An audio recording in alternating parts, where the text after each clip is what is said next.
Fique agora com o podcast Dedo de Prosa, comigo, Ramon Costa, onde o nativismo encontra o agro. Olá, boa noite, amigos internautas, pessoal que acompanha o podcast Dedo de Prosa, onde o nativismo encontra o agro. Eu sou o Ramon Costa, @Ramonzinho Costa no Instagram, e já estamos chegando no nosso 9º episódio.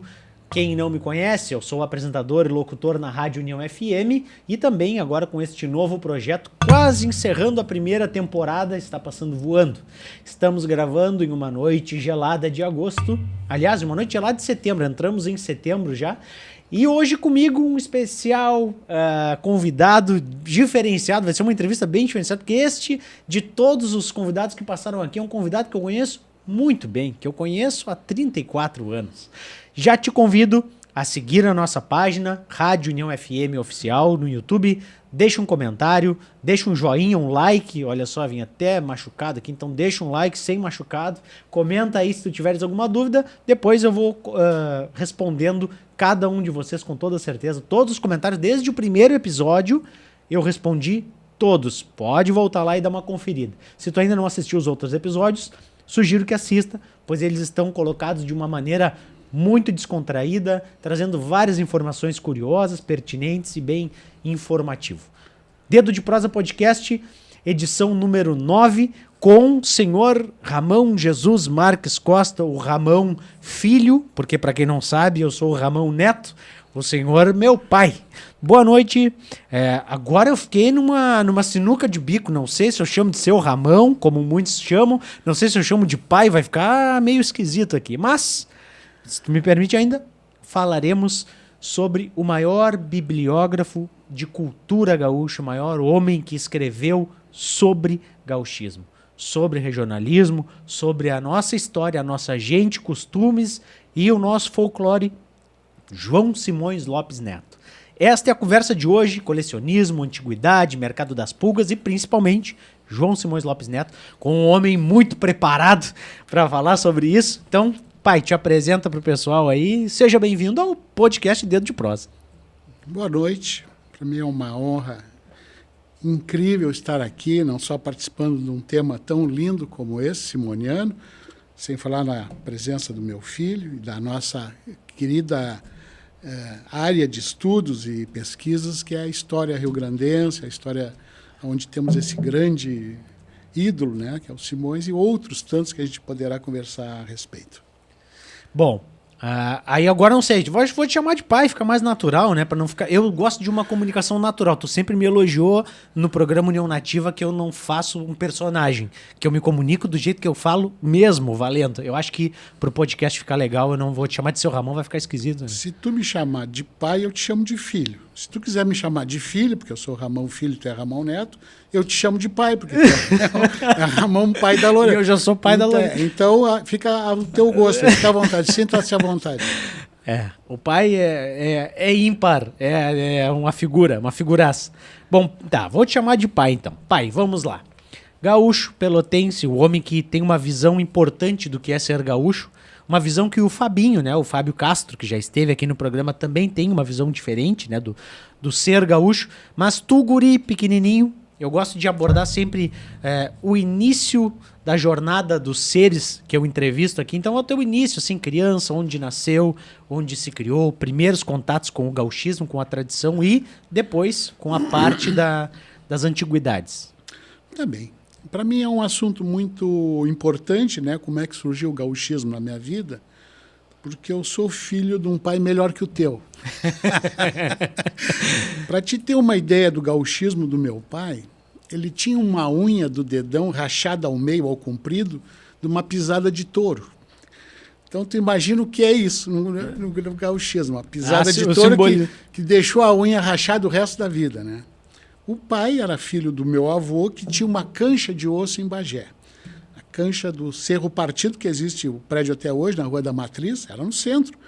E essa cancha de osso, depois, de acordo com o momento, se tornava em salão de baile. No mesmo lugar da cancha, cheguei a ver a cancha, cheguei a ver o pessoal jogando, enfim.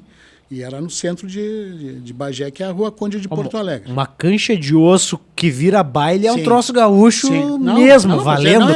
A pergunta é maravilhosa. Da onde surgiu o gauchismo? Então começa assim, com um pai... Na gênese. Dono de cancha de osso, né? Fazia a segurança da cancha, enfim, tal. Tinha 10 irmãos, que é tudo fantástico, né? E o teu bisavô, que era o vô Eulálio, era aquilo, né? Era um 44 de um lado e o 38 do outro lado. E tinha, eu vi, cheguei a ver, no fundo da cancha tinha um dormente da estrada de ferro e tinha um furo. E ele botava a bala do 44 no furo do dormente e detonava com o tiro do 38. Isso é verdade. Aquele tipo de balaca bem gauchesco, bem gauchona. Progredindo um pouco, tinha o bigode do vô, né? O que eu ia lá, eu puxava os bigodão, que ele tinha aquelas pontas do lado da boca pendurada, né? E eu tenho um texto que eu escrevi sobre ele, e eu digo, né, que o cabelo do nariz dele emendava no bigode. Maravilhoso. Maravilhoso.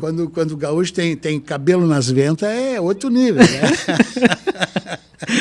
E essa criação do pai, ele transferiu para a vida dele toda. Então, o pai era poeta gauchesco, declamava muito bem, sabia de cor, por exemplo, todo o Antônio Chimango.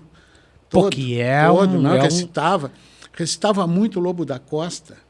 Ele tinha um prazer especial por uma poesia chamada Inválidos da Pátria, que até esse assunto desse livro eu botei no livro que nós fizemos no Instituto Lobo da Costa, o Caleidoscópio, que é o primeiro livro do Instituto Lobo da Costa, e eu participei escrevendo a história desse livro, que era um livro sobre a biografia do Lobo da Costa, onde na página 105 tem a poesia Inválidos da Pátria, né? Sim. E o pai, periodicamente, em situações difíceis, ele recitava um verso dessa poesia que ela meio que diz assim, que mal fiz eu combatendo, não me vi quase morrendo, não lutei como um leão.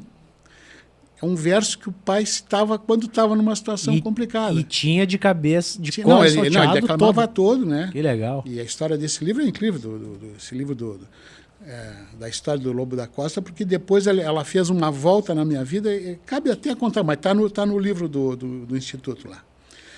Continuando o gauchismo do pai, para te ter uma ideia, ele fazia churrasco, fazia mocotó, era campeiro, declamava, e tinha muita atividade também E salgava com... mas se nós entrar em detalhes dos ritos do pai... Por exemplo, ele fazia um mocotó botando a azeitona com a salmoura. Ele virava a lata com a salmoura. Então ele temperava o mocotó. E era maravilhoso. E já que tu me provocou, ele tinha umas unhas grandes e quadradas. Então ele apertava o charque quando ia fazer carreteiro. E calçava. E faca boa sempre, né? E aí o tamanho do charque fica do tamanho de um grão de arroz. Miudinho. E aí, miudinho, que dá um outro sabor e uma outra forma de mastigar. Aí mistura com ele era cheio de detalhes, assim, gostava da parte culinária campeira, né? E tinha outras circunstâncias. Por exemplo, ele participou do Grande Rodeio Coringa, declamando, e o dono do programa, o apresentador, era um poeta chamado Dimas Costa, que era primo dele. Então, nós ouvíamos de noite o Grande Rodeio Coringa, num rádio Orbifon, Orbifon com PH. E a gente ouvia só iluminado pelo dial. O quarto no escuro. E eu num braço e a Matilde no outro braço dele. Primo do vô, o Dimas Costa. Era então. primo, sim. O Costa do Dimas Costa é o mesmo Costa do pai. Que legal. Eles têm, no caso, um avô em comum, né? Mas, contudo, sempre urbanos, né? O contato foi na Chácara da Brigada, tu já tinhas me contado, né? Algumas vezes. Com o campo, com o cavalo, com essa parte até agro. Até tem um episódio curioso e jocoso, que uma ocasião, porque o primeiro passo, o pai serviu no 3º RPR Monte, 3º Regimento de Polícia Rural Montada. Aba larga? Exatamente. A farda do pai era aba larga, ele não era calça, era culote. Parecido com a roupa que os canadenses... Canadá, né? É a mesma roupa. A mesma roupa. Inclusive com o talabarte, que ficava em diagonal no peito e pegava no cinturão para pegar o peso do revólver. Então ele tinha o talabarte, né, que ficava por cima que seria hoje a gandola, camisa grossa, né? Não por cima da japona, né? E era culote, bota, cinturão e aba larga. E aí, claro, a roupa de acordo com o frio, mas tinha inclusive a manta rural, a capa rural, aquela que tapava até o cavalo. Que legal. Eu cheguei a andar com a cabeça para fora no buraco do braço da capa. Mas eu ia te contar, interessantíssimo, né? Como tu conheceu a nossa casa ali perto da brigada, que era casa comum simples, era uma janela grande no meio e uma porta. Era só a frente da casa, né? E uma vez o pai saiu a cavalo comigo do quartel da brigada e botou a cabeça do cavalo para dentro da janela. Aí quase que matou a minha mãe e arranjou uma encrenca para nós, que eu não me lembro o fim da história. Acho que saiu fugindo a cavalo. Que coisa maravilhosa. Então, exemplos, o gauchismo acompanhando o pai, ou no trabalho militar dele, que se fazia patrulha a cavalo e tal. E tinha a chácara da brigada, onde a gente frequentava, né? A chácara da brigada era a esquina do Arroio Pelotas com São Gonçalo. E tinha a parte campeira, a parte do gado mesmo, que seria a estância, vamos dizer assim, sem falar na parte anterior, pelo São Gonçalo, que era onde se fazia o abate das vezes. E tinha porco, tinha res, tinha muito animal. Uma curiosidade interessantíssima que tem, e vai se perder, a brigada tinha... Não vai se perder, porque agora está gravado no YouTube ad eterno. Vou resgatar a memória aqui, mas para as posteridades. Ali onde é o comando da brigada, hoje CRPO, era a baia da mula da charrete da brigada. A brigada tinha um veículo administrativo que era pilotado por um soldado maravilhoso chamado Natorf. Natorf era o posto? Não, o nome mesmo, a pessoa. O nome dele era Natorf. Sim. Soldado Natorf era o que cuidava da charrete, da mula, e ele fazia uma coisa inacreditável. Ele levava um tonel de lavagem para a chácara da brigada para os porcos e junto levava a Miss Brasil, a Regiane Vieira da Costa, que era a filha do sargento James, que era quem cuidava da chácara da brigada. Então tinha um sargento lá e a filha dele... A Miss Brasil era a filha do sargento. Regiane Vieira da Costa, que trabalhava na época numa loja chamada Procópio. Aí, ó. O Dedo de Prosa Podcast, todo episódio fala a mesma coisa. Também é cultura, olha aí. Mas olha os contrastes da vida. Ela ia na charrete da lavagem. Na mesma que levava a lavagem. E Miss Brasil, pô. Foi Miss Brasil. Que curiosidade. Foi recebida em Pelotas com um caminhão de bombeiro. Eu estive lá, foi capa de muitas revistas. Enfim, eu tenho material sobre ela. Que legal, que legal. E voltando ao assunto da brigada, né, para te falar do campeirismo, porque tinha muitas coisas que eram feitas artesanalmente naquela época. Para te ter uma ideia, eu cheguei a assistir uma res que foi para ser abatida lá no quartel, e ela fugiu do açougue e invadiu um torneio de futebol que tinha tinha uma cancha de futebol de salão na esquina da Barroso com a Argolo. Ali era uma cancha de futebol de salão. Tinha uma pista de atletismo. Ele entrou fugindo ali, claro, e depois pegaram ela, e eu cheguei a ver ela já com a carne tremendo pendurada dentro do açougue, que era ali. Por sinal, o nome do homem era maravilhoso, seu Oswaldo, de saudosa memória. Era quem carneava ali ou carneava lá na chácara da brigada. Na tua infância, tu teve vários momentos assim de gauchismo puro, da cancha de osso do vô. Aí é o que eu te falo, né? Que no caso, o gauchismo não era uma arte, não era uma atividade, era a natureza. Era o normal. Era a realidade, né? Era a realidade, né? Da própria atividade da brigada também era cavalaria hipo, no caso. Depois deixou de ser, mas era...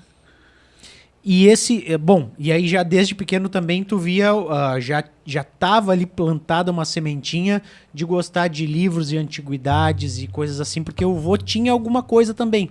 Tu já vivia o exemplo em casa, né, com o vô. Tu sabe que esse termo votinha ou avotinha, inclusive é nome de vários antiquários, porque essa frase é muito repetida nos lugares. A gente vai, a avó tinha isso aqui, a avó tinha, ou votinha. É um nome comum. É um nome comum. Se tu entrar na internet, bota votinha ou votinha, mas é votinha. Existem vários, porque é muito a pessoa, hoje acontece na feira, normalmente chega lá, isso aqui é a minha votinha ou votinha. É comum, porque são peças com uma certa idade, né? Mas voltando ao caso do gauchismo, o pai tinha muita atividade campeira na vida própria. Para te ter uma ideia, lá onde, sabe que nós moramos ali, teve uma época que o pai criou porcos, no fundo, justamente com a sobra de comida do quartel, que era 2 quadras. E até teve uma ocasião que o nosso lindeiro, o pai e um homem chamado Aparício, que era o Cabo Aparício, compraram junto o mesmo terreno, ali perto da brigada, por serem brigadianos, e dividiram ao meio. E os dois criavam porcos em parceria. Nos fundos de casa. E tem um episódio de uma tentativa de furto de porco, que existia uma técnica, os ladrões davam, não era objetário. Pô, mas tentar roubar porco de dois vizinhos brigadianos é um... Pois é, aí entra a inteligência, que era artificial, né? Eles davam um pão com cachaça pro porco, para deixar ele para tontear, e aí davam uma marretada na cabeça dele. E nesse meio tempo eles foram fazer esse ritual aí e assustaram os cachorros e tal, e aí o coitado do ladrão começou a receber bala de 2 revólver ao mesmo tempo. E eles fugiram a cavalo e tal, e deixaram a marreta para trás, que se tornou um troféu. No fim ficou com o seu Aparício, cabo Aparício. Que maravilhoso. A marreta com cabo vermelho, madeira boa, porque depois eles deixaram para trás. Né? Foi o que deu para... Larga aí. Né? Então, a atividade não era campeira, mas era a atividade a mesma que teria na vida rural, né? E dia de matança de porco também, a vizinhança se reunia. Festa, reunia todo mundo. Aquilo de fazer a linguiça, virar a tripa, dar uma vez, lavar. Eu tinha a função de buscar espinho ou na laranjeira ou no limoeiro para furar a linguiça depois que tu enchia ela. E aquilo de fazer a carne dentro da lata com banha, isso tudo era a realidade. Era o recurso que se tinha. Era normal. Que eu repito, era uma atividade que era na cidade por questão de circunstância, mas era uma atividade rural, de matança de porco, enfim, que era totalmente normal, entre aspas, né? Rotineira, na cidade rotineira. Né? Periodicamente tinha que se legal. Fazer. E aí o vô já tinha, então, quando que começa esse teu apreço por ter antiguidades e livros, contato com livros? Foi no quartel ou não? Porque vamos avançando na linha temporal para saber o quando tu chegasse no momento que tu percebeu, começou ávido leitor. Isso aí é uma coisa que está acontecendo entre nós. Por osmose, por vivência, por exemplo. A gente vai trocando, né, experiências. O pai era muito amigo dos livros. O pai sempre leu muito, tinha muita cultura, né? E ele tinha o hábito de ler principalmente de noite. Esses livros que ele lia, às vezes ficavam marcados, e eu ia lá e pegava esse livro, e comecei a ter contato com a literatura dele, que era uma literatura focada, né, na história, história das revoluções, por exemplo, enfim. Sim. Né? E aí eu comecei a ter o contato com a parte teórica da história do gauchismo, ou dos próprios poetas, que o pai lia muito, né? Tu até fosse personagem de uma tentativa de gravar a fita que tinha o pai declamando. Sim. O pai declamava o tio Anastácio, o tio Lautério, o Chimango, isso aí tudo ele sabia inteiro, né? Então, o gauchismo do pai também se manifestava nessa parte cultural, tanto na literatura quanto na poesia, né? E aí, por osmose, tu já foi absorvendo. Claro. Numa dessas noites, lá no Rádio Orbifon Iluminando, ele contou a história do Negrinho do Pastoreio. Claro, ele ia entremeando o lúdico com o histórico, né? Até nos formar praticamente nessa temática aí. Não foi uma coisa do colégio, foi uma coisa da família que chegou em nós, né?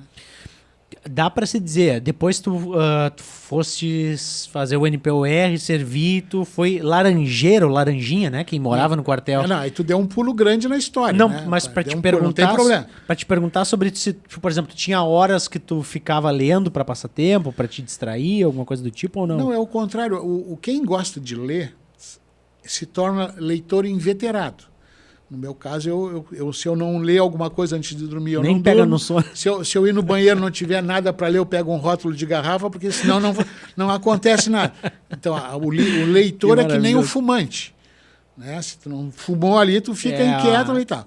Nessa literatura que nós tínhamos em casa, o pai ele tinha um galpão no fundo de casa, que era uma mistura de oficina e tal. Tinha uma cama do quartel, uma cama de tela alemã, e na cabeceira da cama tinha o casaco do meu avô, o pai dele, no caso. E tinha um retrato do Padre Royce. E os livros tinham prateleiras durante as paredes, enquanto as paredes eram contínuas, tinha a prateleira. E claro, tinha os vãos da janela. E ali ficava o acervo. E ele estava comprando. Houve uma idade que eu saía com ele nos sebos.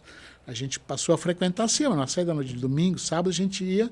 Tinha um sebo maravilhoso ali na esquina da Cassiano com a 15, que era um cidadão idoso ali com os filhos, enfim. Então a gente se habituou à nossa atividade, porque era perto, dava 3, 4 quadras. diz a nossa casa ali. É legal como a recorrência da história vai acontecendo de maneira natural. Porque agora tu falando isso, que tu ia com voo nos sebos e tudo mais, eu me lembro de ir contigo há vários, em BRICS e tudo mais, inclusive na Associação Filatélica também. É que a história se repete. Aí que tá. Um pai Curioso, exemplar, ele é o exemplo mesmo. Então, se o pai daí vem a expressão, literal, né? O exemplar pode ser para o bem ou para o mal. Sim, né? Se for para o vício, se for para a violência, também um pai é exemplar.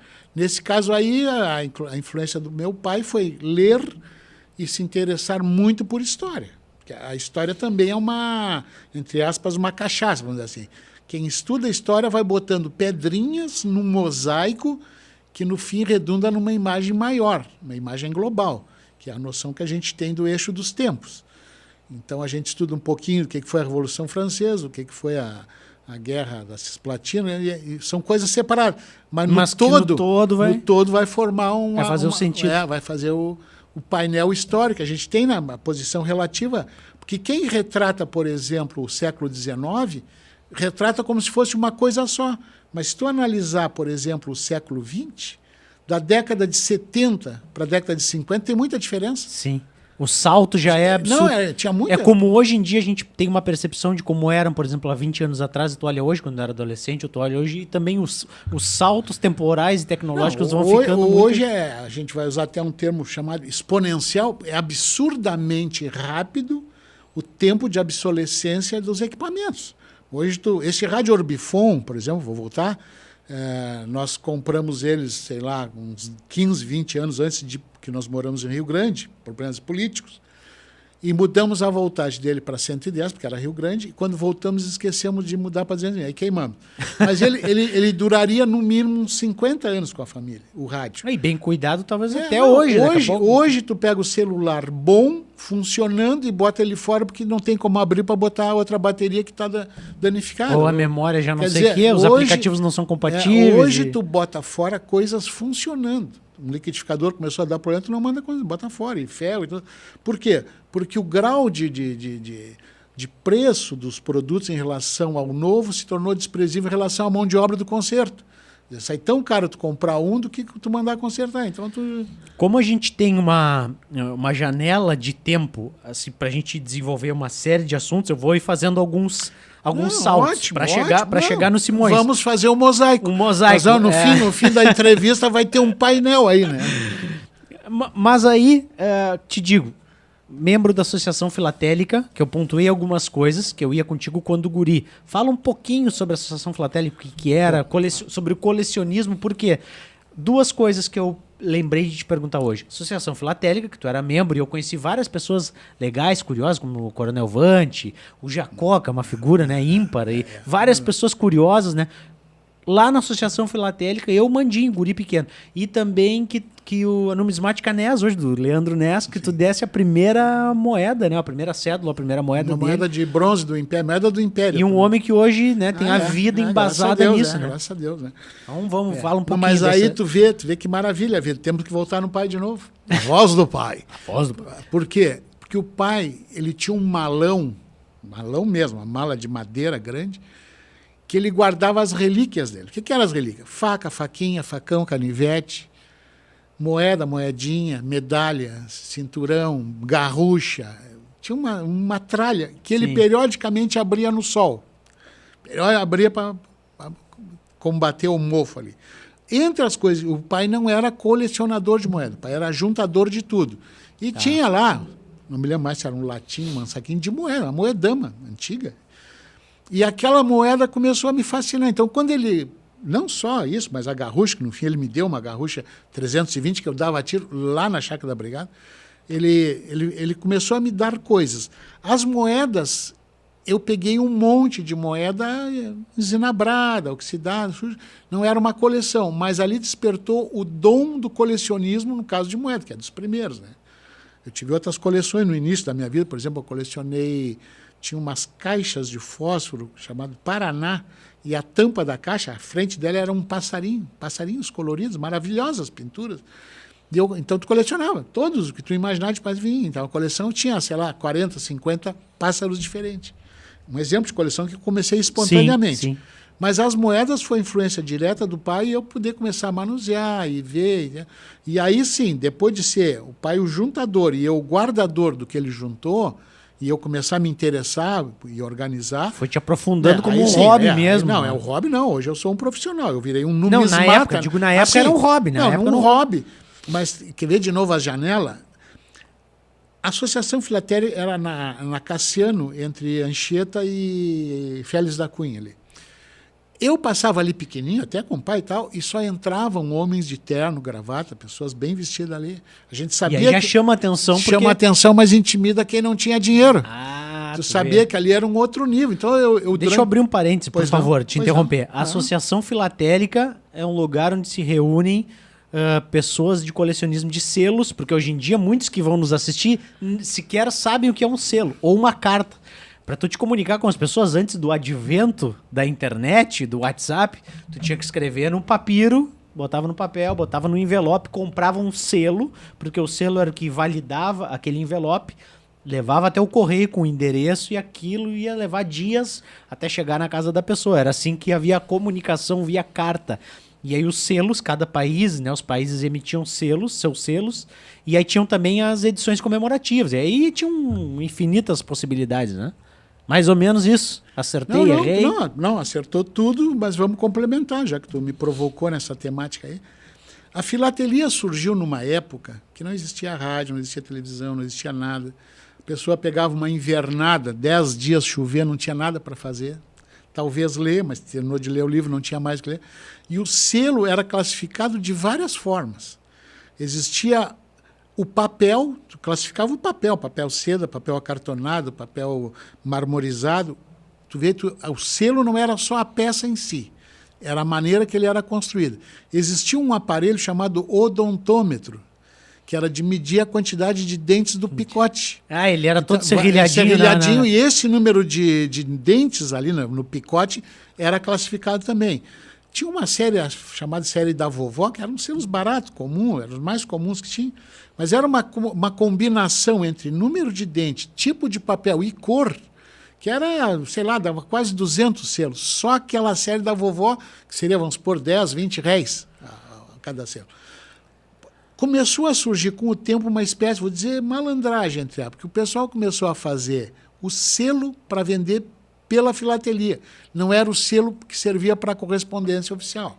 Era pela coleção mesmo. Não, era por começou a ter, de... por exemplo, países como Camboja, a Índia, países pequenos, países fora do grande comércio, que eles faziam selo para viver disso. Era um negócio deles, a indústria filatélica. Tu vê? Então era lançado. E os selos eram colecionados pelas temáticas. Por exemplo, borboletas. Eu, no meu caso, gostava de transportes, aviões, navios, história militar. Trens, locomotivas. Trens. E cada um colecionava só animais quadrúpedes, outros colecionava flores. Era muito nichado a coisa. Não, e tinha um tipo de colecionamento também muito forte que era por país. Mas na Associação Filatélica se reuniam pessoas, que eu me lembro de ir contigo mais uma vez, né? Mas que colecionavam de tudo. Tu, na época, já tinha muitos livros, já tinha antiguidade, tinha moedas, né? Tinham vários acervos. Mas a Associação Filatélica, ela era apenas sobre filatelia, é sobre selos mesmo ou não? Não. Ali existiu uma rixa muito grande entre a filatelia e a numismática. Que, na verdade, a Associação Filatélica surgiu na década de 20, era muito antiga, era sede própria ali. E a filatelia era o grande motor da associação, de homens sérios, homens cultos, que faziam aquele colecionismo. Começou com o selo que vinha em correspondências verdadeiras e depois começou a redundar nessa inflação de selos só para inglês ver. Vamos dizer. E a numismática, a coleção de cédulas e moedas. A numismática é o estudo do meio circulante, moedas ou cédulas. Existe até uma curiosidade que eu vou citar para vocês. O primeiro país a emitir cédulas, no caso, uma redundância de papel, foi a Suécia. E hoje é o primeiro país que não existe mais meio circulante. Hoje é só digital. Totalmente digital, moeda. Uma ironia, né? Por volta de 1600 apareceram cédulas na Europa. Na China é muito antigo o dinheiro de papel. Mas não tinha comunicação quase, né?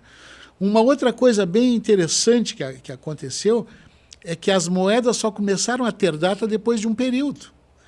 O pessoal acha que a data é desde o início. As primeiras moedas eram da Lídia, que é a região da Turquia, do oeste da Turquia, e era de uma liga natural de prata com ouro, que era o Eletro. Eletro era o nome da liga de Elétron. Não, Eletro. Eletro. O elétron é da estrutura Sim, atômica, pois né? é, Era pois elétron. Elétron. Que era uma mistura natural, por alguma razão, num vulcão, alguma coisa fundiu os dois e existia. Então, as primeiras moedas eram simplesmente o disco com algum desenho, que já era o formato de moeda. Mas a data de moeda começou a aparecer praticamente também depois de 1500, 1600, para vir data em moeda, que não existia data. Então, já é um primeiro divisor de águas aí. Uma outra coisa importante é que os países islâmicos, as moedas deles têm 600 anos a menos. Então, daqui a pouco, alguém pegava uma moeda assim, olha, aqui do ano 1000, dizendo, não, peraí, tem que botar mais 600, que é o... Porque não tinha como... não, subtraía 600 depois, anos. Não, até hoje, a moeda vai, sei lá, nós estamos em 2000, diminui 600, vai dar 1.400, as datas que saem, que é a data do surgimento do Islã, né? Destes, seguindo nos saltos temporais, desse envolvimento com a numismática e o colecionismo, aí fomos morar na casa que tu mora até hoje, digamos assim, e tu começou a te dedicar. Tu teve a empresa, né? Teve uma empresa de instalações elétricas e tudo mais, deu a baixa na empresa e aí tu pôde, digamos assim, te dedicar mais à antiguidade. É que eu quero chegar depois no Espaço Cultural Blau Nunes para linkar o tema principal, que é o João Simões Lopes Neto. Ótimo, maravilha, né? Maravilha. Acho que assim a gente consegue essa progressão está indo muito fazer bem. uma dinâmica. Não, Fomos para casa que tu mora. Eu tenho que fazer, então, só um rápido preâmbulo da minha vida. É assim, ó. Nasci na Vila Castilho, portanto, sou castilhano. O pai estava construindo a nossa casa ali perto da Brigada, na Urbano Garcia, e houve uma enchente muito grande em Pelotas. Houve ou uma barragem, ou uma represa, ou um canal, alguma coisa rompeu para o lado da cascata e desceu uma onda, um tsunami, que praticamente submergiu a Vila Castilho, que era a continuação da Doutora Maranhão, é como até hoje. E o pai estava fazendo a nossa casa ali perto da Brigada. O que aconteceu? Tivemos que sair fugido e fomos morar na obra. Vamos morar na obra, que era... Sim. Bom, ali eu me criei, ali eu estudei no Dom João Braga, quando era na frente da catedral, que ali era a casa do doutor Barcelos, né? O nome da rua ali era... E aí fomos morar na obra, o pai foi terminando a casa aos poucos. Estudei no Dom João Braga, depois fui para a escola técnica, fiz o curso de eletrônica, e aí chegou a época de eu servir, para mim fazer o curso de oficial da reserva, tinha que ter o segundo grau completo, eu adiei o meu serviço militar para poder terminar o primeiro curso, que era eletrônica, e depois fui morar no quartel, aí entra o Laranjeira, né? Eu morava no quartel, que era perto da escola, eu saía da escola técnica e ia direto para o quartel. Morava lá, dormia lá, enfim, fazia toda a minha roupa. Fez o NPOR, cursou... Fiz durante o NPOR. No fim daquele ano, que por coincidência o pai faleceu em 78, no ano que eu entrei no NPOR. O pai faleceu no dia 31 de dezembro de 78 e se enterrou, no caso, foi sepultado dia 1º. Então o pai faleceu num ano e se enterrou no outro. Sim. Faleceu no presídio, ele era diretor do presídio. Meu pai faleceu no presídio. Então, aquele ano já começou um ano problemático, né? Perdi o pai e tal, livro, no quartel. Turbulência enfim. Total. Não, imprevisto. Porque tinha uma coisa interessantíssima, e isso está no texto que está lá no livro Caleidoscópio, do Instituto Laban. O pai era o veterano que fazia toda a papelada dos brigadianos antigos que morriam. O pai não era datilógrafo, meu pai era dedógrafo, ele escrevia com 2 dedos, mas fazia tudo perfeitamente, o trabalho dele, ele era subtenente, tinha uma série de atividades que dependia da máquina. E eu me lembro que ele recebia aquelas viúvas chorosas, aquelas filhas e tal, e tinha toda uma burocracia ali. A papelada para fazer, para ele recebendo pensão. E tinha um agravante na época, que depois desapareceu, que era a tal de Lei da Praia, que era o brigadiano que tinha servido durante o período da Segunda Guerra Mundial, que tinha acabado em 45, ele tinha direito a uma série de valores em função de ter servido durante o tempo de guerra. Embora não tenha lutado, ele tinha uma tal de Lei da Praia ou Lei Praieira. E era uma burocracia, e o pai decifrava aquilo, aquele enigma todo. Ele fazia essa papelada. Ele fazia para os outros. Quando ele morreu. Quando ele partiu, não tinha ninguém para fazer, e foi uma encrenca para nós, a nossa família foi muito prejudicada pela situação, né? E tanto que a avó nunca recebeu nada, não recebeu a pensão. Minha mãe, nós ficamos recebendo menos que um salário mínimo na época, menos do que um salário mínimo. Houve um problema grave com um advogado, que eu não vou nem entrar em detalhe, grave problema, e nós ficamos tendo dificuldades. E eu fui morar no quartel, enfim, eu prestava já algum serviço na parte eletrônica, enfim, para os meus colegas, enfim. Mas o que importa dizer é o seguinte, aquele ano foi um ano divisor de águas, o ano de 78 para 79, porque eu fiquei sem pai, mudei de moradia, fui morar no quartel, fiquei praticamente trabalhando no quartel quando eu tinha ferramenta e coisa para fazer serviço, até para o próprio quartel, para o próprio subtenente, que era o nosso encarregado lá. Isso aí foi um divisor de águas. Nesse meio tempo, eu fiz telecomunicações na escola, só as cadeiras técnicas. Então, no fim daquele ano, eu me formei no Exército, me tornei aspirante de infantaria. Me formei na escola técnica com o segundo curso de telecomunicações. Então, a formatura foi em dezembro e eu peguei os classificados do Correio do Povo e tinha um anúncio pedindo técnico na Istemac, que é em Porto Alegre, uma empresa de grupo gerador. Em umas 3 horas eu fiquei empregado. Eu fui a Porto Alegre, aí na falei hora, com o Blege, né? Consegui. Não, aí fiz uma série. Pior que o teste era eu tinha que minimizar um projeto de um japonês. O japonês era de Pelotas, o nome do japonês era Seiji Sato, da família Sato aqui. E ele tinha feito um projeto, uma placa eletrônica, mas eles precisavam de tinha mais. Que condensar. Tinha que condensar mais. Então, o meu teste de admissão, eu consegui reprojetar a placa, né? Botei componentes de pé, enfim. E aí fui aprovado. E aí, nessas condições, eu comecei a trabalhar.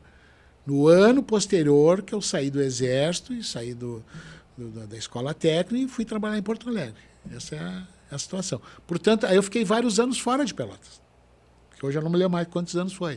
E aí, quando voltou, tu já voltou com também, já ávido por ter o teu canto, teus livros, tuas coisas. Não, existe um detalhe importante em relação a Porto Alegre, que é o seguinte, uma das coisas, eu morei num bairro muito longe do centro, que é o bairro Partenon, onde ficava a Carris. Para mim ir para esse bairro, eu tinha que pegar 2 ônibus. E para vir de manhã também, que era uma tortura. Eu fiz, inclusive, curso pré-vestibular e desisti porque eu dormia no curso. No ônibus? Não, dormia no curso. Eu ia para o curso cansado, peguei 2 ônibus de manhã. Né? Então, nesse período, eu aprendi a pegar o ônibus do bairro Anchieta, que era onde era Estemac, que era na Sertório, e ia para o centro. Ali no centro eu adquiri o hábito de frequentar sebos, e lá tinha muitas lojas de discos usados. Era muito comum na época. Então eu ficava ali, porque eu sabia que depois das 8 horas caía muito movimento do ônibus Ipiranga PUC.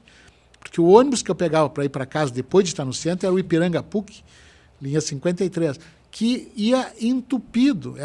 É impressionante. Aí tu fazia um tempo no sebos, nas lojas de discos. Claro, aí depois começava Então ali sim, eu adquiri uma vivência com livros usados, com músicas boas, maravilhas que eu tenho até hoje, né? Eu frequentava um sebo lá maravilhoso, que era um sebo que tinha no fim da rua dos Andradas. Olha o nome do sebo, Papyrus. E ele tinha um porão.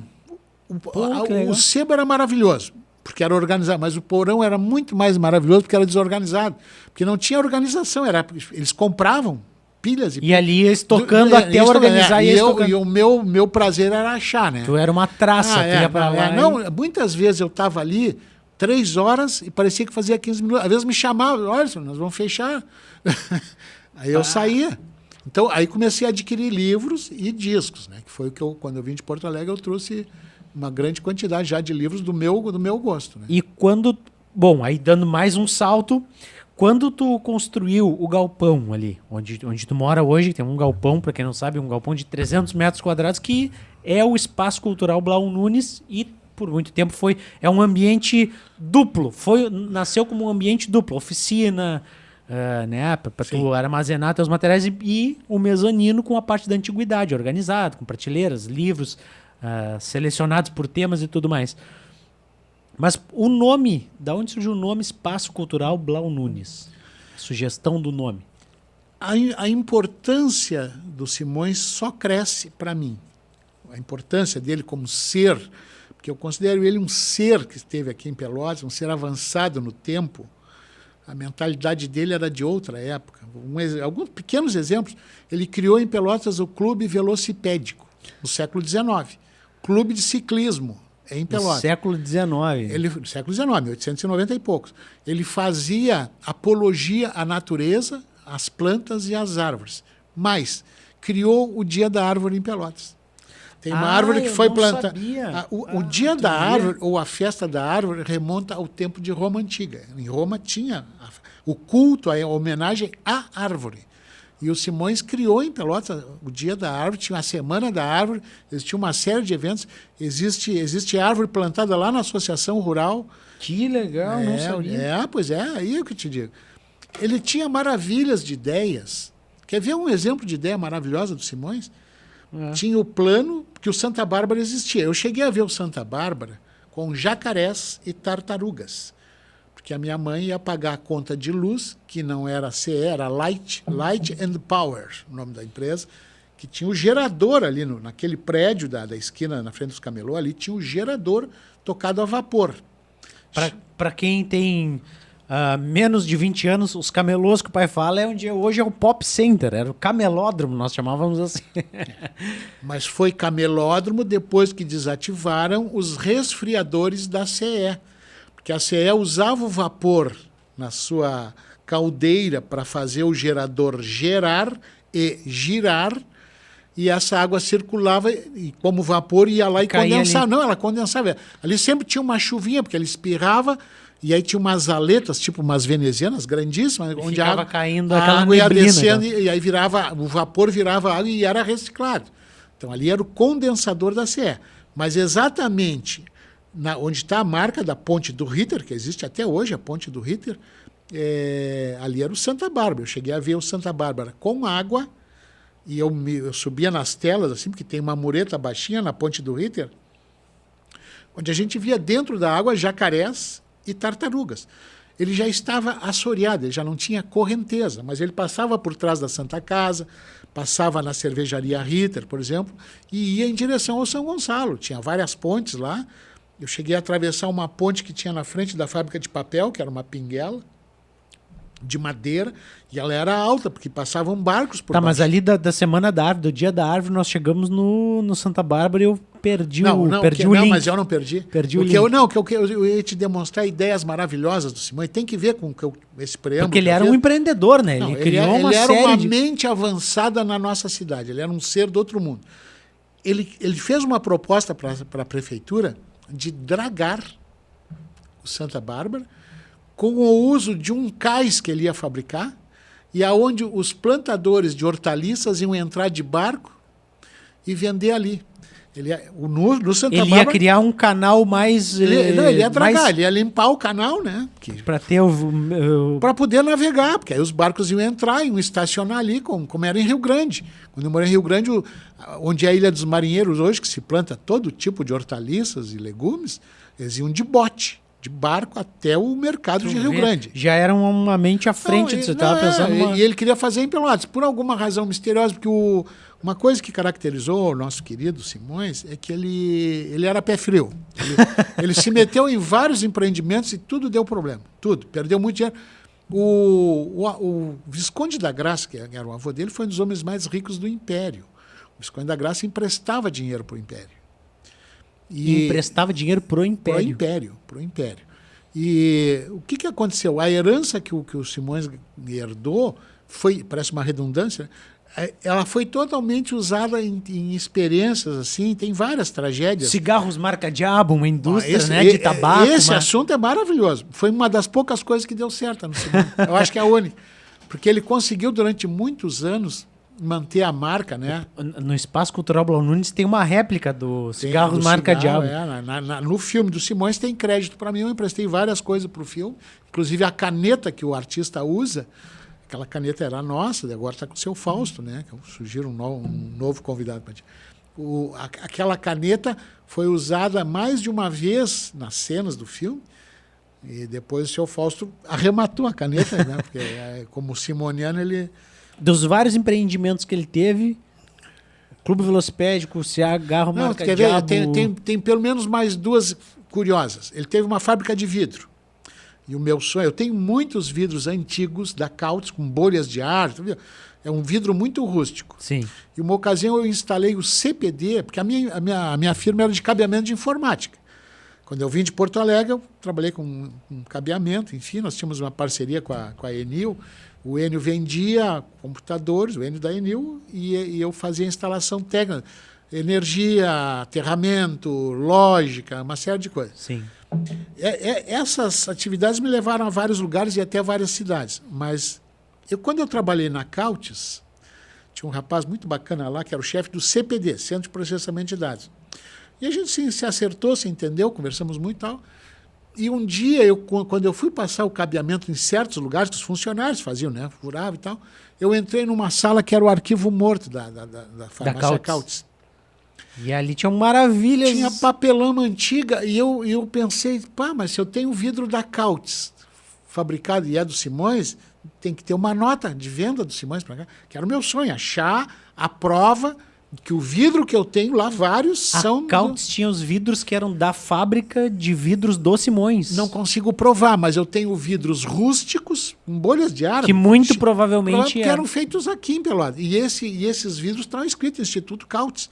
Agora eu te pergunto, que legal. te pergunto, se tinha uma fábrica de vidro em Pelotas, sim, e tinha uma farmácia que precisava de vidros, tu acha que eles iam comprar em São Paulo? Naquela época que a logística era dificílima. Mas né? o que eu me pego é na rusticidade do vidro.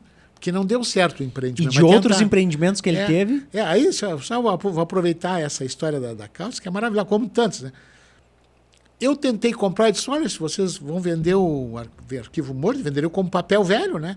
Eu disse, eu compro, eu quero comprar. Aí eu ia garimpar outras coisas, história da Varig, história do Exupéry, o autor do Pequeno Príncipe, posava em Pelotas, sabe? 1000 coisas podia ter ali, né? E aí eu tentei comprar, e o Silvio falou com a gerente, e a gerente veio, uma moça bonita, uma morena, veio conversar comigo e disse, o senhor gosta de antiguidades? Eu disse, se eu puder, sim, eu gosto. Tá. Então venha cá. Aí me levou num lugar, tinha um cofre gigantesco, cheio de coisas em relevo de bronze, lindo assim, né? E ela mostrou, o que o senhor acha? Eu disse, achei lindíssimo. E ela disse assim, não lhe interessa o cofre? Eu disse, me interessa, mas eu não tenho condições de comprar um cofre desse. Eu disse, não estou lhe vendendo, eu estou lhe dando o cofre. Com uma condição. O senhor retire o cofre. Conclusão, não me lembro que andar era, se era primeiro ou segundo andar. Ia ter que dinamitar o prédio. Ia ter que abrir a parede da Cautes em cima, não é? Tinha uma base da brigada bem no lugar, eu ia ter que botar um caminhão que abria a parede, tirar... Logística monstro, mas vai saber o tesouro escondido que tinha ali. Mas acho que o cofre está lá até hoje, né? Bom, mas... Daí, tu já tinha um apreço pelo Simões, tu já gostava, já tinha lido os livros. E tu tens um macete para decorar, cacolê, um macete para decorar a obra dele. A obra do Simões. Começaram, graças a Deus, um dos objetivos do Instituto, e o principal, era resgatar a memória do Simões. A obra que ele teve em vida e coisas que a gente começou a descobrir depois, muita coisa. Mas a obra fulcro, né, a estrutura, a base da obra do Simões, são 3 livros, que eu criei uma mini memorização chamada Cacolê.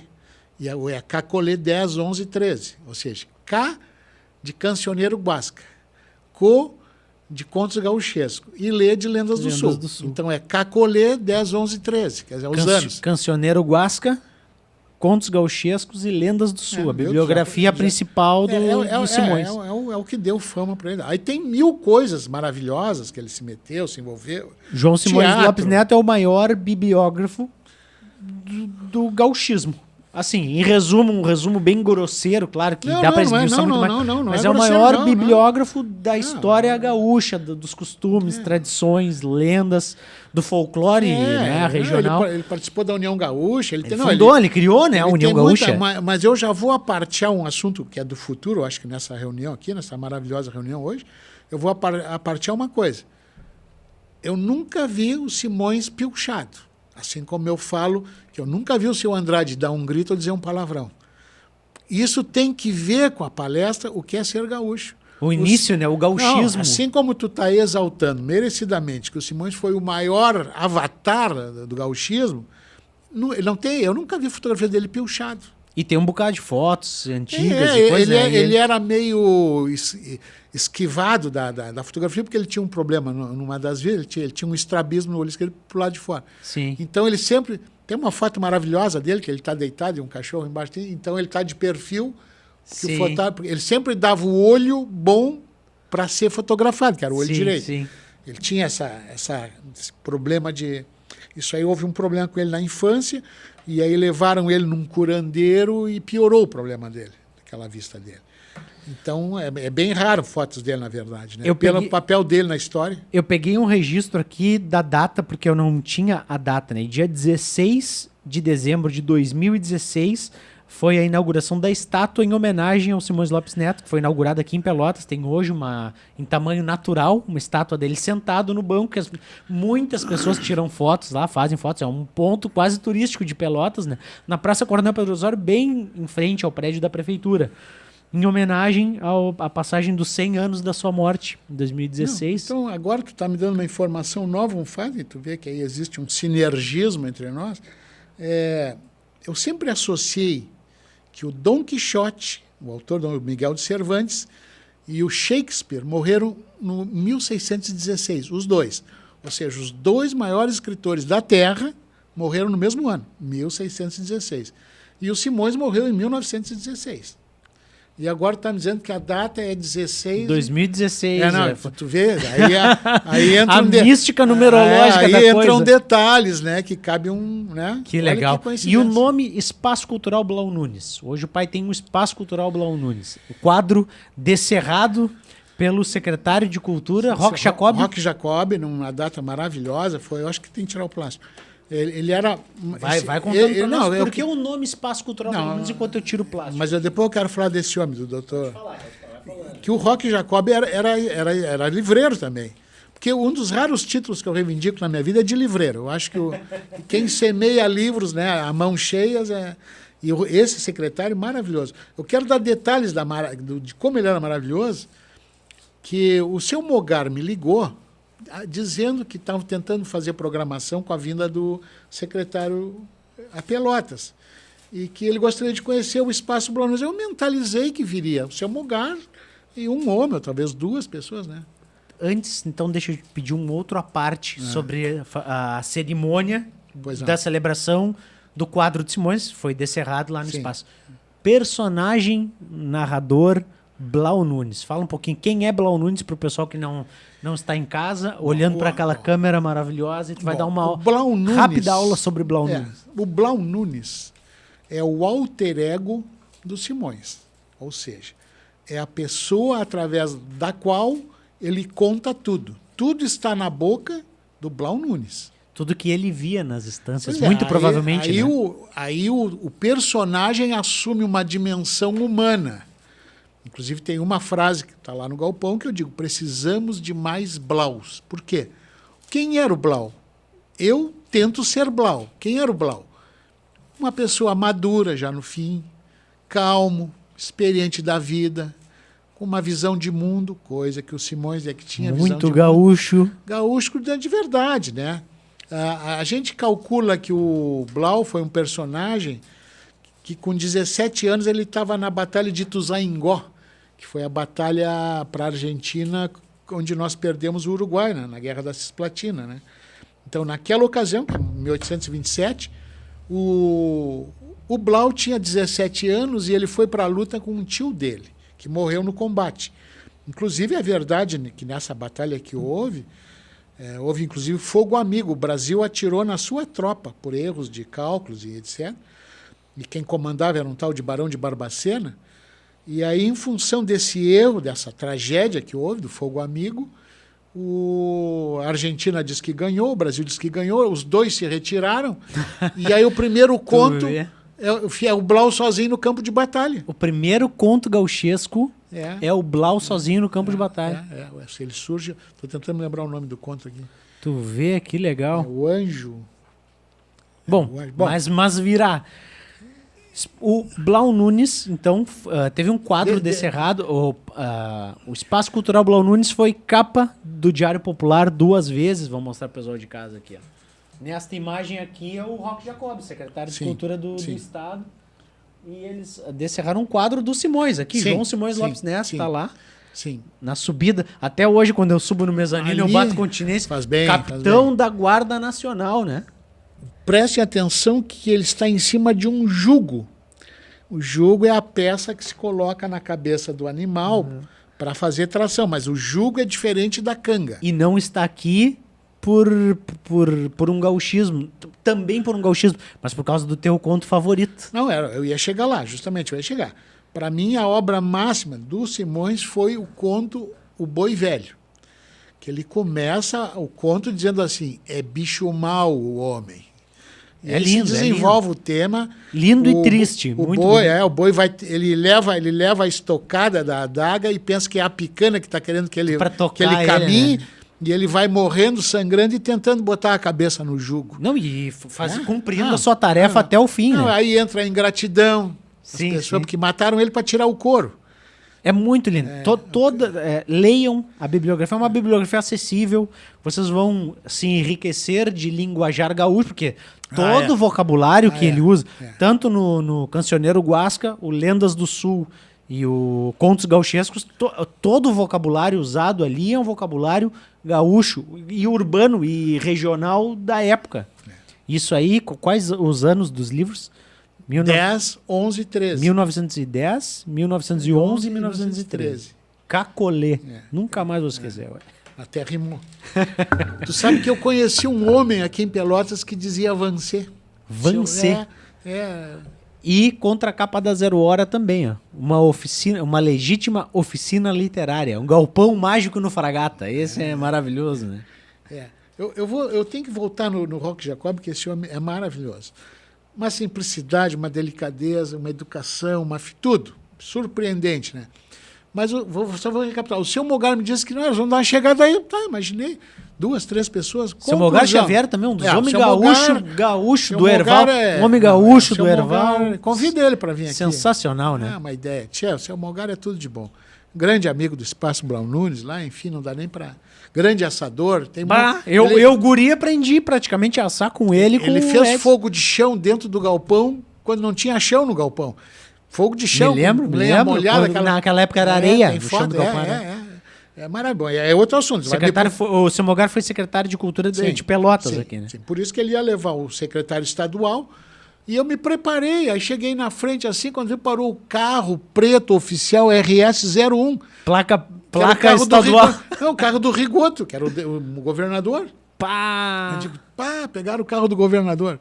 E aí desceu ele, que eu identifiquei, e comecei a cumprimentar. E já? Não, aí parou 5, 6 viaturas, carro. Holofote, polícia. Um monte. Começou a parar carro, entupiu a rua ali, parou, trancou o trânsito. Não, e eu tentei receber um por um, mas daqui a pouco não deu. Entrava dia 3, 4 mesmo tempo. Não, aí eu digo... Selva. Salve-se quem puder. E agora já é. Que maravilhoso. Foi maravilhoso mesmo. Aquilo lá. Mas o que eu quero falar é um detalhe do Roque Jacob, que eu espero que um dia ele saia, eu espero que ele retorne. Talvez ele assista o episódio.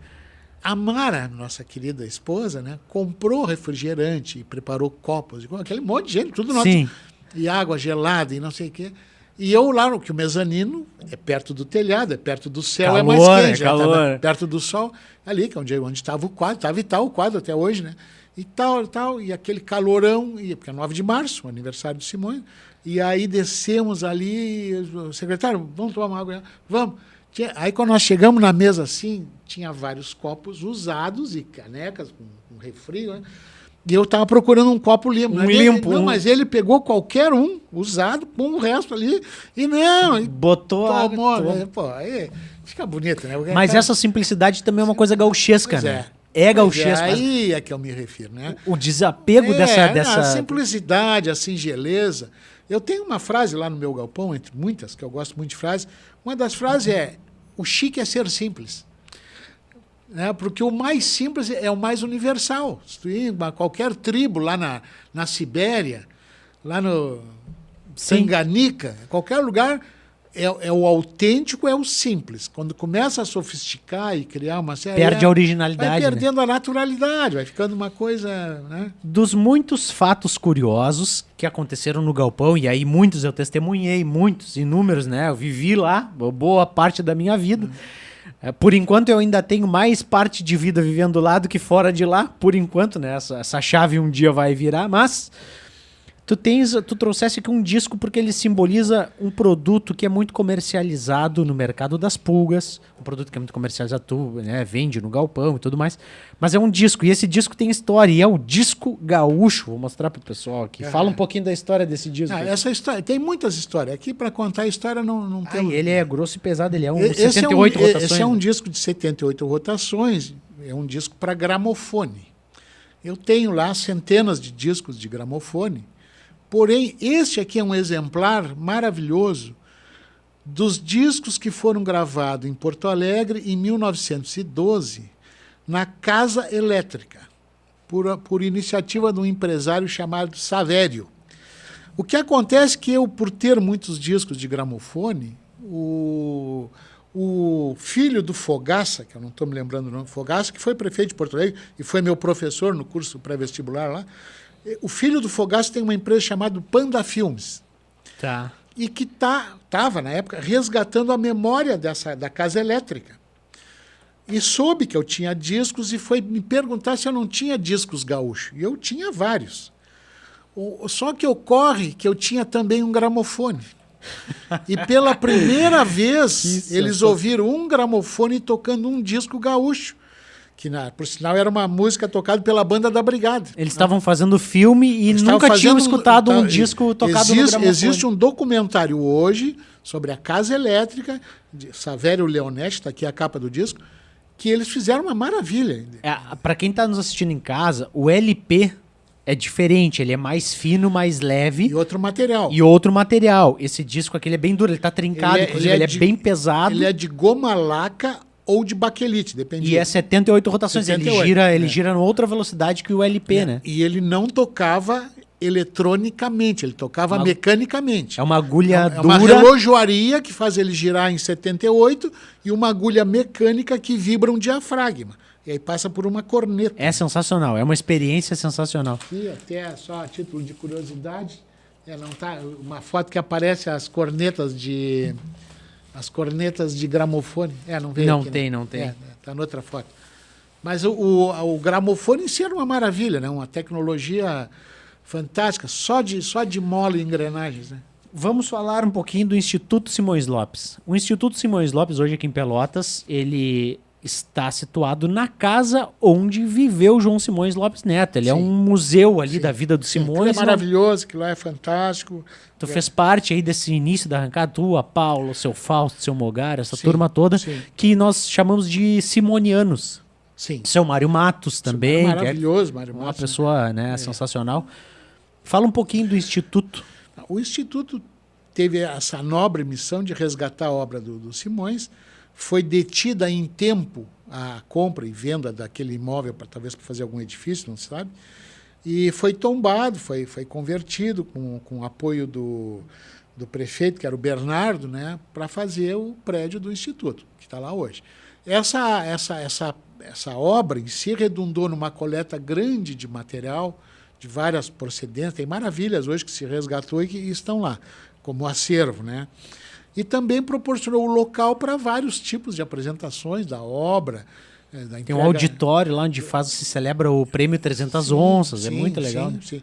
Essas 300 onças é um prêmio dado periodicamente para 3 vultos da empreitada simoniana, e a moeda original, que era uma onça de ouro, é o original, eu consegui para o Instituto, e está com a família do Bernardo. A original, a moeda era uma onça, eu não me lembro mais, eu acho que 1700. Tu deu a onça original não, que... eu não dei, eu negociei no mundo, eu consegui, localizei uma onça. Porque o que era uma onça? Uma onça era uma medida universal. De peso em ouro. Não, a onça de ouro era a moeda padrão na América Latina antes do advento da Libra. Porque a onça era grande, ela tinha... Por que o Simões, num conto, fala onça de bom peso? 300 onças, é um conto maravilhoso. Né? Ele é um dos melhores. A onça fazia o papel de moeda do dólar, por exemplo, na época. Sim, então, se tu comprava 300 cabeças de gado, 2 onças, era alguma coisa assim. Era uma medida meio universal na América. Não. A onça existiu no mundo inteiro, inclusive em Paris e em Nova York. Teve onça. Onça quer dizer 1/12 de alguma coisa. Mas a moeda chamada onça é uma moeda de aproximadamente 23 gramas. mas o pessoal fazia mais de uma onça de mais de um país e de mais de uma idade, então variava. E o Simões tinha a frase, onça de bom peso, ou seja, tinha onça de 25 gramas, mas era de ouro. Depois, com o advento da Libra, da influência da Inglaterra, ficou mais confortável a Libra, porque a Libra era uma moeda menor, também de ouro, mas flexibilizava mais na quantidade, né? Porque a onça tu tinha que arredondar em grande quantidade de gado, e a Libra já era bem menor. Você conseguia fracionar melhor os valores. Ou comprar menos valor, menos Que quantidade legal. de animal com uma moeda. Mas isso é depois. A Libra começou a se tornar importante da metade do século XIX em diante. E a onça era anterior, ao contrário. Como tinha minas muito grandes na América, aqui em vários países, tinha ouro, então eles faziam as onças, que inclusive essa que eu consegui, se eu não me engano, era peruana. Não me lembro mais. Muito do folclore, do que a gente tem hoje preservado, dá para se dizer que foi graças à bibliografia do Simões, né? A história do Negrinho do Pastoreio, um boitatá, e uma série de resguardos que a gente tem, porque foi escrito. E aí quando passa para o papel, isso vai ser vai sair em linha editorial, como livros e tudo mais, isso aí está salvo, né? É mais ou menos como hoje a gente faz essa conversa, está no YouTube.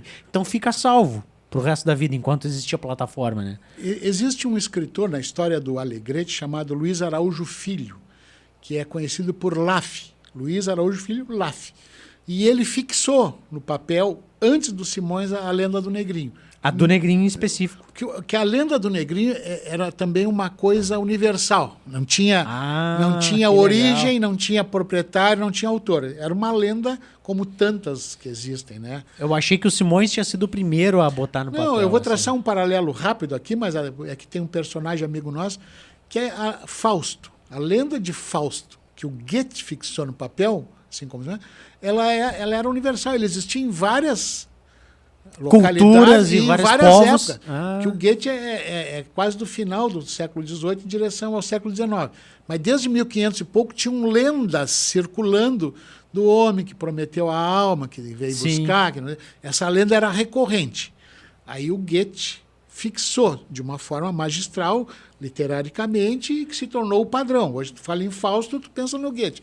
Mas, na verdade, existia antes já a lenda, não fixada num formato X. E da mesma maneira aconteceu o do Negrinho Pastoreiro, uma lenda recorrente da escravatura, da maldade da escravatura, e que, de alguma forma, o Simões captou e fixou. Aí sim, quando o Simões usa o dom dele, magistral, de fazer as coisas, deu um formato ali que... Muito linda, né? Muito legal. Se tornou consagrada e dificilmente alguém vai superar aquilo ali. O tema continua. Alguém pode fazer variações, enfim, mas quando a gente fala em Negrinho, a ideia que se pensa é aquela forma que ele botou, né? Pelotas, nessa condição de ser o maior densidade demográfica, de ser um polo na Pampa, maior cidade do sul do Rio Grande do Sul, e sempre foi um berço de grandes músicos, grandes escritores, poetas, né? Então, dá para se dizer assim que o Simões nasceu aqui e também faz parte dessa mística, dessa mágica, porque em Pelotas hoje a gente tem, anotei aqui porque tu falaste, o Instituto João Simões Lopes Neto, o prédio da Academia Sul Brasileira de Letras, Instituto Lobo da Costa, o Lobo da Costa, né? Pelotas tem é um funil, né? De canalizar grandes mentes literárias, pensantes, e assim como na música a gente tem. Existe uma coisa, né? Atualmente é chamado de egrégora, né? Que é a mentalidade média, o sinergismo que existem nas mentes. Como Pelotas tinha muita cultura diluída na população, porque não era um ou dois homens cultos, existia o Saint-Hilaire o Augusto Saint-Hilaire elogiou a biblioteca do Domingos de Almeida. Pô, o cara era francês, esteve aqui, quer dizer, ele elogiou. O Conde D também elogiou a cultura de Pelotas. Então, pessoas que vinham de fora, que tinham outras referências culturais, se sentiam impactados com a cultura, da maneira que ela era. Eu acho que esse próprio ambiente aí, a relação entre os homens cultos, os letrados e tal, isso aí foi permeando na sociedade e criou várias opções de cultura, né? Muitos homens tiveram a condição de levantar a cabeça acima da média, né? Pessoas que se E interessaram. por ter infraestrutura para tudo, para escrever, para A partir do publicar, momento para... que tem biblioteca, que sem um acervo fica difícil. Então começou, tinha a biblioteca do Domingos de Almeida, tinha a biblioteca pública, tinha a biblioteca do Clube Caxerá. Então várias entidades tinham um acervo. Aí começou a criar variedades de opções, né? Ainda falando sobre essa pujança cultural, eu não quero me estender muito, eu vi que a gente já está passando um pouco da minha métrica de programa, mas tu estivesse mais de uma vez em Montevidéu, em algo maravilhoso que eu ainda não tive a oportunidade de conhecer, que é a Feira de Tristão Narvarras, que é uma feira a céu aberto de várias quadras de antiguidades. Tu, por ser um livreiro, como tu bem falou, a tua alcunha preferida, mas um colecionador, um homem que negocia antiguidades e tudo mais, criou junto com uma figura que acho que vale a gente citar, tu falasse nela, né? Queria fazer uma menção honrosa, a Elenira, e criou o que hoje já foi tombado como patrimônio da cidade, o Mercado das Pulgas. Há quanto tempo já está operando o mercado? Vamos ter que ser meio sucinto, assim, mas vamos falar um pouquinho de mercado. Serei breve, daqui a 1 hora eu termino. O Mercado da Pulga foi uma evolução de uma outra feira que existia na Bento Gonçalves, chamado Mercado da Princesa. Feira da Princesa, que era na frente do Portão do Pelotas, na esquina da Félix da Cunha, em direção à Brigada, vamos dizer assim. Ali tinha uma feira que era para ser de antiguidades, mas a feira não é para qualquer um. A feira requer rusticidade. A pessoa tem que aguentar frio, chuva, sol, pessoas mal educadas, uma série de coisas. Então, o que aconteceu? A feira da Princesa foi perdendo adeptos. Tinha o remanescente maravilhoso, que é obrigado a citar, que é o seu Oscar Urruti e a Angélica, né? Que são os que preservaram ainda o ponto local ali da feira, que aguentaram por terem rusticidade, por terem, né, resistência física. O seu Oscar é o decano dos antiquários de Pelotas, temos que reverenciar, né, o grande exemplo que ele deu de tudo, como restaurador, como marceneiro, como enfim. Eu conheci o seu Oscar antes da feira na Associação Filatélica. Sim, eu conheci ele contigo lá na Associação Filatélica. O Filatélica. Oscar Urruti era das pessoas maravilhosas, é uma pena que agora acabou o tempo. Eu ia falar das pessoas maravilhosas que eu conheci na Associação Filatélica. Sou obrigado a citar o seu Oscar Urruti, o Coronel Vante. Sérgio Augusto. O Coronel Sérgio Vante é uma sumidade cultural, foi um dos homens mais letrados que eu encontrei na minha vida, e prova da sua evolução, a simplicidade dele, a singeleza, né? Um homem espetacular. Coronel Vante. Muito calmo, né? No falar. Mas isso aí denota o espírito elevado, né? O espírito elevado não grita, não faz spa. Todos, né? Olha, citando rapidamente. Seu Andrade, o Coronel Vante, seu Aparício, vários homens de fala calma, de fala, né? Teve um que eu acho que tu não te lembra, ou não conheceu, que era o Dr. Maia, da Clínica Maia. Clínica Maia na frente da Não Santa... me lembro. Mas falando do seu Oscar, do seu Oscar Melo deixa também. Só eu resgatar o Dr. Maia, porque ele merece. O Dr. Maia, ele tinha o único Penny Black, que é o primeiro selo do mundo. Quem inventou o selo foi a Inglaterra, antes da metade do século XIX, e emitiu um selo. O que era Penny Black? Era um selo preto de um penny. Que tinha a efígie de uma mulher, talvez a rainha, né? Então, o único que eu vi, que é o primeiro selo do mundo, o Penny Black. Depois, Zurique, num cantão de Zurique, emitiu o segundo selo no mundo. E o Brasil emitiu o terceiro selo, o terceiro país a emitir. Tu vê. Que eu cheguei a ter os 3, que é o Olho de Boi, que é de agosto de 1843. Eu tive o 30, 60 e o 90 reais, que era o Olho de Boi. Terceiro lugar no mundo. Porque de primeiro... Antes do selo, quem pagava a correspondência era quem recebia a carta. E o carteiro te cobrava. Se tu não pagava, ele levava a carta e ia embora.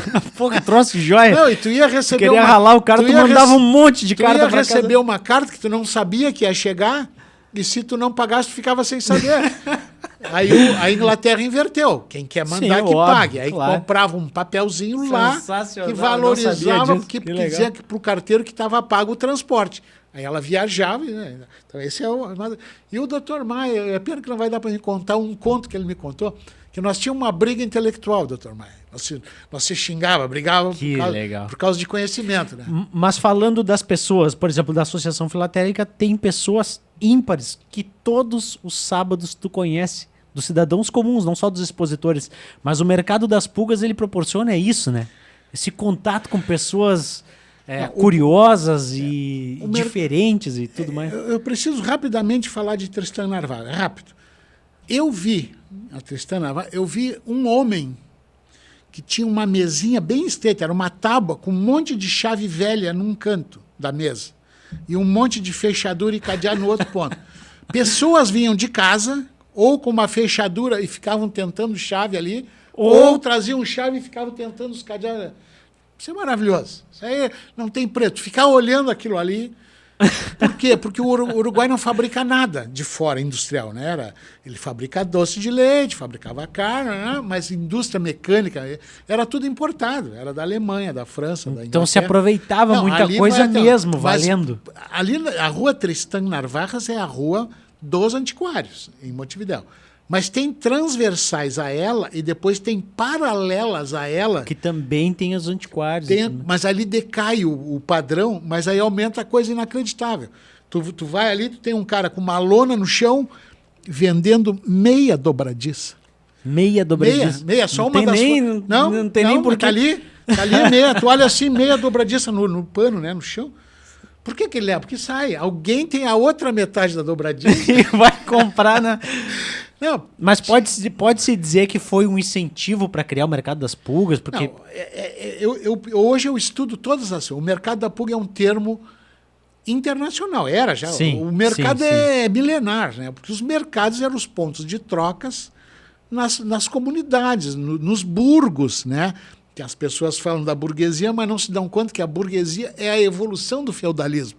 O feudalismo acabou a partir do momento que alguns profissionais, o que fabricava tonéis, que é o tanoeiro, o ferreiro, o marceneiro, eles começaram a se localizar ou numa passagem de rio. E serem procurados nos seus estabelecimentos. Ali, né? Eles começaram a gerar renda e lucro e o dinheiro circulou. E aí, vamos supor, se era um passo no Rio, Passo dos Negros, Passo Fundo, Passo do Salso, o que é? Porque ali quando dava, se passava a gente naquele arroio, ou tinha que esperar. Ali ficava o estalageiro, o outro já montava uma barbearia, o outro montava, sabe? Então se criava o núcleo urbano, que era a fuga do feudalismo, até porque o feudalismo estava em extinção. Então a feira é uma coisa milenar. Não é de agora a feira. E a feira de antiguidade ela tem um caráter cultural muito grande. Tu não imagina o que eu ouço lá do pai contando para o filho como é que era, como é que funcionava, como é que se usava. Uma coisa que as crianças ficam espantadas é de saber, agora me caiu a ficha, está aqui a ficha. E é isso aqui, ó, a expressão é isso aqui. Aí tu explica que o telefone completo, sabe? Ficava num lugar, tinha que ficar numa fila esperando alguém usar para depois tu vir usar. Tem muita coisa que tu vê acontecer ali que é cultural, é uma troca de cultura naquela região ali. O mercado das pulgas já ocorre há mais de 10 anos. Sim. Há pouco tempo teve a celebração dos 10 anos. Foi já tombado como patrimônio cultural da cidade. Temos que dizer o nome do vereador, que foi maravilhoso, o vereador Coutinho, né, que fez a proposição e foi aceita, e hoje é o patrimônio cultural da cidade. Né? Porque ali é um ponto de atração turístico. Quando eu fui falar com a Paula... No Largo do Mercado, todos os sábados, no Largo do Mercado Público, Mercado das Pulgas. Muito legal. Sim. Vejo que se encaminha para o encerramento o diálogo e eu preciso ressaltar a imagem, primeiro, da dona Helenira, professora Helenira Brasil, que aceitou de uma maneira maravilhosa a incumbência de viabilizar, porque não é fácil lidar com gente. Lidar com gente... Não, e burocracia, papelada... E acerta, no caso, com os azulzinhos, estacionamento. Sim, tem toda uma... E tem a programação... Obstrução da via pública. Tem a Secretaria de Cultura com atividade marcada.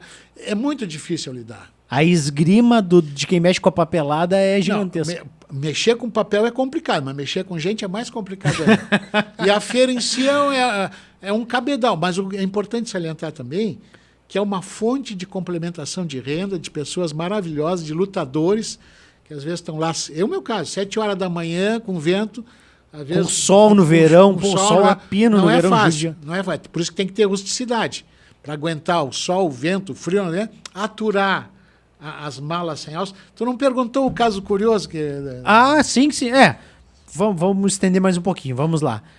Eu pergunto porque, como ali tu atende um público muito variado e cada sábado é uma caixinha de surpresa, um caso curioso que tenha acontecido no mercado das pulgas, assim, que tu possa citar para nós. Existem coisas incríveis, só indo lá.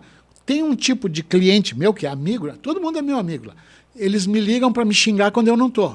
Pô, estou aqui no teu lugar, mas tá chovendo, fulano, mas vai chover. Bom, mas eu quero contar um caso incrível de um grupo de 5 chineses que foram me visitar. São chineses que estavam estudando em Pelotas português. Eram 4 chineses, entre aspas, normais. Uma chinesa linda, linda no sentido estético. A mão bem fininha, os dedos pareciam um canudinho lindo, cabelo, a voz delicada e coisa. Ela, inclusive, me ensinou a dizer tchau em chinês. Sai tchê. Sai tchê. Pô, que barbada.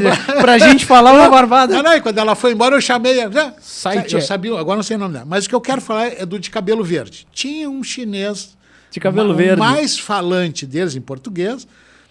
E começou a conversar. Pô, mas isso é uma miscelânea cultural maravilhosa, porque olha só, olha o fim da história. Eu tenho cédulas internacionais, que eu nem deixo na mesa por causa do sol, do cocô de pomba, da chuva. E ele perguntou, aí eu peguei, eu tinha uma cédula o nome do homem é Sun Yat-sen, que é o unificador da China por volta de 1900. Ele independizou a China dos países coloniais, né? E ele unificou, mas não quis, ele era médico e não quis ser o governador da China. Ele só libertou a China dos países, né? E está a imagem dele de pé. Na cédula. É uma cédula verde, mas ela é vertical. O homem... o homem, dinheiro... É vertical. O dinheiro tu lê de vertical e está o retrato do Sun. E ele olhou, conversando. E aí me perguntou o preço. Eu vi que interessou, né? Aí fiz o preço X ali. E aí o outro, o que estava do lado dele com o celular, eu vi que ele já Google. pesquisou. E aí ele, o cabelo verde, perguntou, não dá para baixar... Eu disse, não, esse preço está muito bom, eu sei que vocês já viram aí. Se quiser, senão eu gosto muito do Sun Yat-sen, né? Mostrar que eu sabia o nome do cara. Aí ele me perguntou a maravilha do mundo. Mas ela é verdadeira? Aí eu peguei, olhei para a Célia e disse assim, apesar de ela ser chinesa, é verdadeira. Que maravilhoso, tá lá, que maravilhoso. Existe, mas o saque rápido é muito bom, né? Claro, isso aqui tu tá falando agora com calma, pausadamente, mas na hora vem na tua mente o saque rápido. Não, o jogo de saque rápido. Eu sozinho, porque eu tô lutando contra 5 chineses, né? 4 homens, a guria ali. Que legal. Bom, para mim não me estender mais, cabe ainda então, mais uma vez, né, um elogio à Helenira. Hoje ela não está mais na parte da administração do mercado das pulgas, ela está em outra secretaria, né? Ela cumpriu um papel importantíssimo, que foi de absorver o impacto da feira lá, porque o objetivo era levantar o mercado, era ajudar a criar público, porque naquela época, 10 anos atrás, a maior parte das salas não era ocupada no mercado. É importante que se preserve e se mantenha, como tu dissesse, ainda é uma fonte de renda ou secundária ou principal de muitos expositores que lá estão, né? É importante que se respeite. Um papel social fundamental para aquele grupo que está ali. É um exemplo de uma prefeitura que proporciona ajuda social para a comunidade através de ceder um logradouro público ali e tal. E que atrai o turista também. A gente lida muito com o turista ali, né? Ali tem muita cultura. Tem muita atração. E é uma atração variável, porque cada final de semana as pessoas vão levar coisas diferentes. Então o turista está sempre ali. O próprio cidadão pelotense que vai num sábado, vai no outro, vai ver outras coisas. É um ponto de encontro. O pessoal vai ali conversar, bater papo. E a gente gosta de conversar, porque tem tipos de pessoas maravilhosas, né? Assim como tem a pessoa cansativa, enfim, tem muito plano de furto lá, o pessoal furta muito, enfim. Mas está incluído no pacote, no jogo, né? Ser feirante é aguentar isso aí. Como eu faço com todos os convidados, eu vou te pedir uma sugestão musical que esteja de acordo com o tema ou não, ou uma música somente que tu goste. Como eu sei que tu és um ouvinte ávido do programa União Nativa, que tu escolha uma música que tu goste, uma música gaúcha, nativista, ou como tu preferir. Pra quê? Como o programa está sendo gravado hoje, vai ao ar numa noite de domingo, na manhã do domingo de hoje, eu vou fazer um chamamento para o pessoal assistir este episódio. Essa pergunta tem que ver com o verbo gostar. Quem gosta, gosta sempre. E se gosta mesmo, gosta cada vez mais. Amigo. Amigo, com Grupo Zan. Eu achei que tu ia pedir Milonga para Simões por causa difícil. do tema. Não, é difícil. É difícil. Mas o amigo é demais. Se a pessoa prestar atenção naquele violão, na melodia. A melodia é demais. Eu acho, me surpreendeu. Eu achei que tu ia pedir Milonga para Simões, que é muito linda também, é né? outra, pois é. Foi usada no documentário, né? Do documentário. A abertura do documentário do filme. Mas eu acho que eu mereço os duas, então. Abrir um precedente. Já está se provalecendo. Só porque é pai do apresentador, já está se provalecendo, olha só. Pai, muito obrigado. Este é o Ramão Pai. Para quem não sabe, eu sou o Ramão Neto. Pô, vocês eram para ter colocado Ramão Neto, ia ser Ramão Costa Neto. Olha que pode bonito. dar um jeito no Ramão Bisneto. No Ramão Bisneto. Recebemos aqui um dos criadores fundadores do Mercado das Pulgas, Simoniano, também esteve muito envolvido com o Instituto Simões Lopes, hoje dono e proprietário do Instituto do Espaço Cultural Blau Nunes. Espaço de memória. E muito obrigado pela tua disponibilidade de tempo. Tá frio hoje. Viemos muito enroupados porque tá bem gelado. E este foi mais um episódio. Vou então abrir o programa com um amigo instrumental, música lindíssima, que era tema trilha sonora de João La Rosa. Eu sei. Do João La Rosa, que tinha um programa antes de mim, antes da Rádio União comprar 99.9, tinha um programa de música gaúcha do João La Rosa e o amigo era o tema, a trilha sonora dele. Que legal. Muito obrigado, pessoal. Espero que vocês tenham gostado desse bate-papo. Um programa um pouco mais longo. Ficou difícil a gente se conter, porque é uma área que tem muita coisa para ser falada. Com certeza a gente falou 30% do que a gente pensou em conversar aqui. Espero que vocês tenham gostado. Dúvidas? Deixem comentários aí, sugestões de entrevistas, como tu disseste, do seu Fausto, do seu Mogar, né? Pessoas para trazer aqui. Professor Gilfredo Reim. Professor Gilfredo. Então deixem nos comentários aí. Deixem um joinha e espero que vocês tenham gostado de um bate-papo sobre Mercado das Pulgas, o maior bibliógrafo da cultura gaúcha, que foi João Simões Lopes Neto, e de tudo um pouco. Até mais, agradeço pela paciência de vocês no episódio mais longo e me aguardem no próximo 10º episódio e último episódio da primeira temporada do podcast Dedo de Prosa. Até mais, uma boa noite a todos.